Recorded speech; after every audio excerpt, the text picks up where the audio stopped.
ओम श्री परमात्मने नमः। लोक संग्रह की इसी भावना से महापुरुषों ने सूक्ष्म मनोभावों का वर्णन उन्हें ठोस स्थूल रूप देकर किया है। गीता छंदोबद्ध है, व्याकरण सम्मत है, किंतु इसके पात्र प्रतीकात्मक हैं। अमूर्त योग्यताओं के मूर्त रूप मात्र हैं। गीता के आरंभ में 30-40 पात्रों का नाम लिया गया है, जिनमें आधे सजातीय हैं, आधे विजातीय, कुछ पांडव पक्ष के हैं, कुछ कौरव पक्ष के। विश्व रूप दर्शन के समय इनमें से 4-6 नाम पुनः आए हैं। यथा संपूर्ण गीता में इन नामों की चर्चा तक नहीं है। एकमात्र अर्जुन ही ऐसा पात्र है जो आरंभ से अंत तक योगेश्वर के समक्ष है। वह अर्जुन भी केवल योग्यता का प्रतीक है, न कि व्यक्ति विशेष। गीता के आरंभ में अर्जुन सनातन कुल धर्म के लिए विकल है, किंतु योगेश्वर श्री कृष्ण ने इसे अज्ञान बताया और निर्देश दिया कि आत्मा ही सनातन है, शरीर नाशवान है, इसलिए युद्ध कर। इस आदेश से यह स्पष्ट नहीं होता कि अर्जुन कौरवों को ही मारे। पांडव पक्ष के भी शरीरधारी ही तो थे, दोनों ओर संबंधी ही तो थे। संस्कारों पर आधारित शरीर क्या तलवार से काटने पर समाप्त हो सकेगा?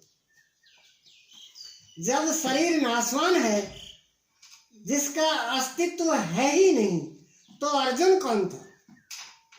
श्री कृष्ण किसकी रक्षा में खड़े थे? क्या किसी शरीरधारी की रक्षा में खड़े थे? श्री कृष्ण ने कहा, जो शरीर के लिए परिश्रम करता है वह पापायु मूढ़ बुद्धि पुरुष व्यर्थ ही जीता है। यदि श्री कृष्ण किसी शरीरधारी की रक्षा में खड़े हैं, तब तो वे भी मूढ़ बुद्धि हैं, व्यर्थ ही जीने वाले हैं। वस्तुतः अनुराग ही अर्जुन है। अनुरागी के लिए महापुरुष सदैव खड़े हैं। अर्जुन शिष्य था और श्री कृष्ण एक सद्गुरु थे। विनयावनत होकर उसने कहा, धर्म के मार्ग में मोहित चित्त मैं आपसे पूछता हूं, जो श्रेय परम कल्याणकारी हो वह उपदेश मेरे प्रति कहिए। अर्जुन श्रेय चाहता था, प्रेय भौतिक पदार्थ नहीं। केवल कहिए ही नहीं, साधिए संभालिए, मैं आपका शिष्य हूं, आपकी शरण में हूं। इसी प्रकार गीता में स्थान स्थान पर स्पष्ट है कि अर्जुन आर्त अधिकारी है और योगेश्वर श्री कृष्ण एक सद्गुरु हैं।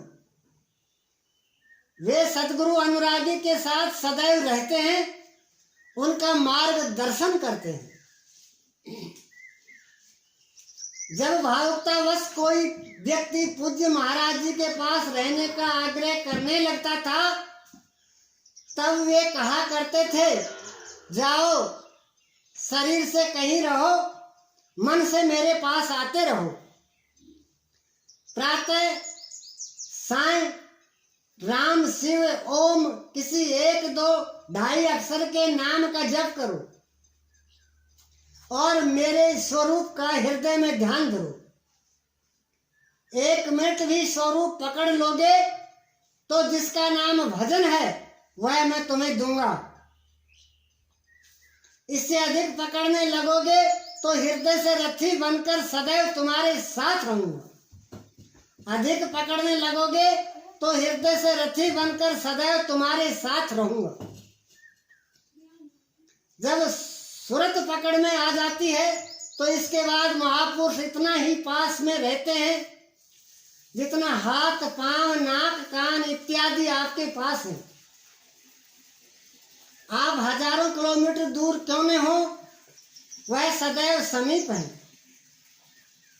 मन में विचारों के उठने से भी पहले वे मार्गदर्शन करने लग जाते हैं। अनुरागी के हृदय में वह महापुरुष सदैव आत्मा से अभिन्न होकर जागृत रहते हैं। अर्जुन अनुराग का प्रतीक है।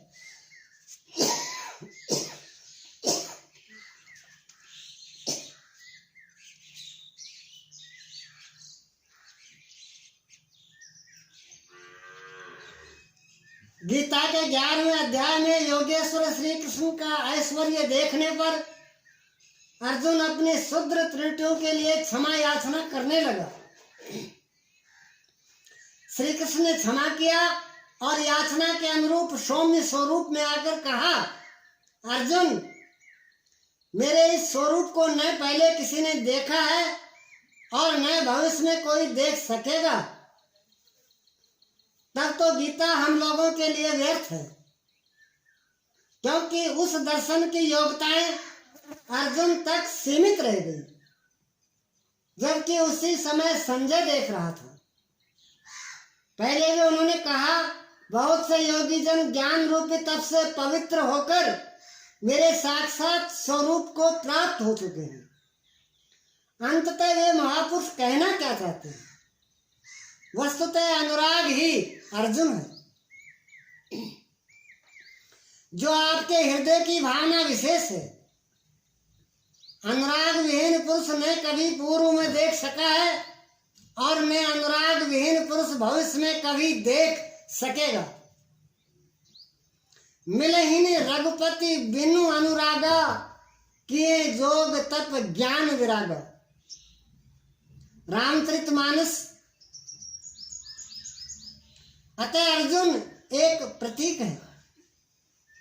यदि प्रतीक नहीं है तो गीता का पीछा छोड़ दें। गीता आपके लिए नहीं है, क्योंकि उस दर्शन की योग्यता अर्जुन तक ही सीमित रह गई। अध्याय के अंत में योगेश्वर निर्णय देते हैं, अर्जुन, अनन्य भक्ति और श्रद्धा द्वारा मैं इस प्रकार प्रत्यक्ष देखने के लिए जैसा तूने देखा है, तत्व से स्पष्ट जानने के लिए और प्रवेश करने के लिए भी सुलभ हूं। अनन्य भक्ति अनुराग का ही दूसरा रूप है और यही अर्जुन का स्वरूप भी है। अर्जुन पथिक का प्रतीक है। इस प्रकार गीता के पात्र प्रतीकात्मक हैं, यथास्थान उनका संकेत है। रहे हो कोई ऐतिहासिक श्री कृष्ण और अर्जुन, निश्चय ही हुआ हो कोई विश्व युद्ध, किंतु गीता में भौतिक युद्ध का चित्रण कदापि नहीं है। उस ऐतिहासिक युद्ध के मुहाने पर घबराया तो था अर्जुन, न कि सेना। सेना तो लड़ने को तैयार खड़ी थी। क्या गीता का उपदेश देकर श्री कृष्ण ने सर्वसाक्षी अर्जुन को सेना की योग्यता का बनाया? वस्तुतः साधन लिखने में नहीं आता, सब कुछ पढ़ लेने के बाद भी चलना शेष ही रहता है। यही प्रेरणा यथार्थ गीता है। श्री गुरु पूर्णिमा 24 जुलाई 1983 ईस्वी। सदगुरु कृपा श्री जगतबंधु स्वामी अड़गड़ानंद। ओम श्री सदगुरुदेव की जय।